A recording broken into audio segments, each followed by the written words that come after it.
Today, we're diving into the hands-on review of the Google Pixel 9 Pro and 9 Pro XL. Google promises that these phones are packed with features designed to enhance your mobile experience, whether it's through their impressive AI capabilities, top-tier camera systems, or sleek, durable designs. They claim to solve the problems of battery life, performance, and photography that many of us face with our current devices. So it seems these two devices have it all. But which one should you choose?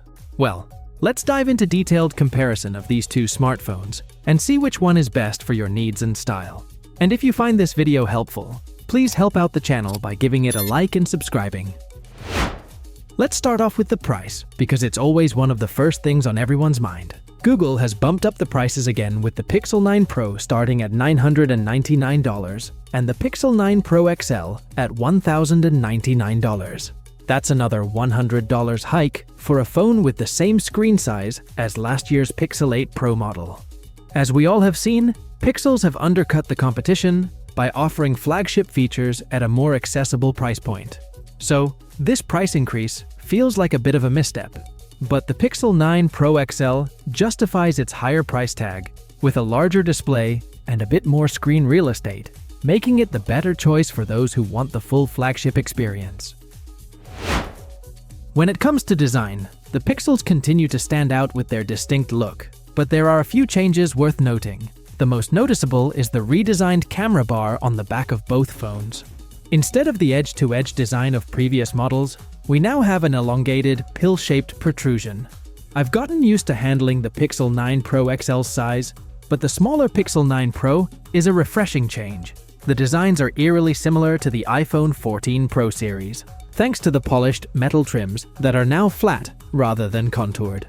I'm a bit torn on this change since the contoured edges of the Pixel 8 Pro made it more comfortable to hold, but the matte glass surfaces remains to give that always clean and smooth look. Google claims they're twice as durable as the Pixel 8 generation, with Corning Gorilla Glass Victus 2 protecting the screens. When it comes to the 4 color options, especially the rose quartz is a nice touch. Overall, the Pixel 9 Pro XL offers a more substantial feel, and the Pixel 9 Pro's smaller size and refined design make it a more comfortable and practical choice for everyday use. Moving on to the display quality. This is where Google has made some significant strides. The introduction of Actua displays in the Pixel 8 lineup was a big deal in the last year, and this year, Google has taken it up a notch with the Super Actua displays in the Pixel 9 Pro and 9 Pro XL. These displays are 35% brighter and boasting peak brightness of 2,700 nits. Given that the Pixel 8 Pro realistically peaked at around 1,526 nits, I'd be thrilled if these new models exceed 1,600 nits in benchmark testing.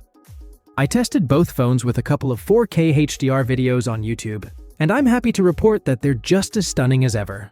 The wide viewing angles and vibrant colors really draw you in, making the display a joy to use whether you're watching videos, playing games, or just browsing. If you're a display enthusiast, the Pixel 9 Pro XL's larger screen and higher brightness give it the edge here, offering a more immersive viewing experience. Now, let's dive into the cameras, which are always a highlight of the Pixel series. Google has done something impressive here by giving both the Pixel 9 Pro and 9 Pro XL the same camera setup. Both comes with a 50 megapixels main camera, 48 megapixels ultra-wide, and 48 megapixels telephoto with 5x optical zoom. This is particularly noteworthy because many flagship pairs, like the iPhone 15 Pro and Pro Max, have different zoom levels. So it's nice to see that Google isn't shortchanging the smaller Pixel 9 Pro. Both phones also feature upgraded 42 megapixels, front-facing cameras with autofocus, and based on my early selfies, they look noticeably better than the ones I took with my Pixel 8 Pro. Another standout feature is the up to 8K video recording, along with an upgraded video boost feature and improved low-light panorama performance. For those who appreciate a robust set of camera features, the Pixel 9 Pro offers the same high-quality experience as the pricier Pixel 9 Pro XL, making it the better choice if you prefer a smaller, more manageable phone without sacrificing camera quality. Performance is where the Pixel 9 Pro and 9 Pro XL have the most to prove.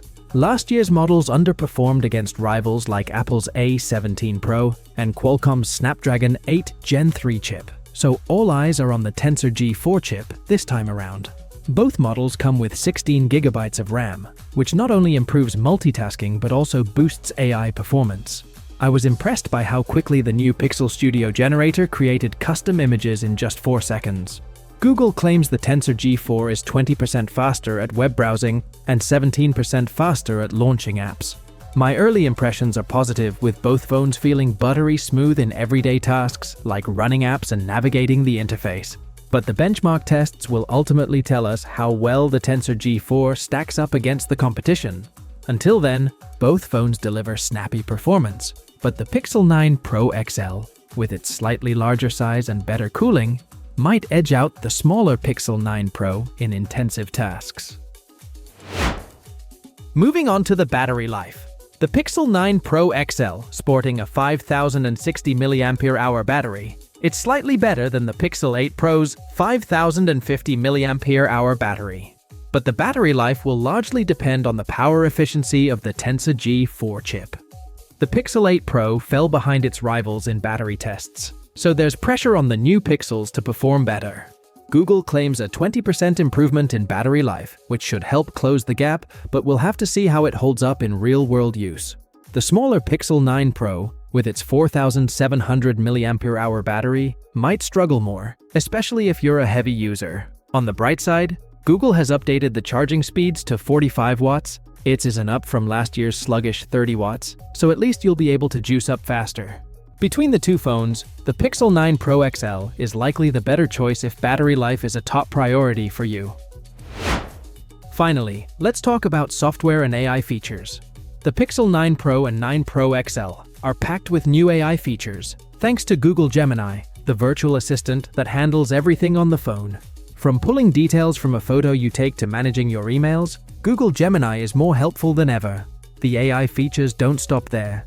The Add Me feature, Magic Editor, and Reimagine feature are just a few examples of how these phones are taking AI-assisted photo editing to the next level. Also, we can't forget the new Pixel Studio, which generates images based on your descriptions. This is another cool feature that no other phone currently offers out of the box. And then there's Call Screen, which now includes call notes to record and summarize your calls. These features make the software experience on the Pixel 9 Pro and 9 Pro XL truly unique.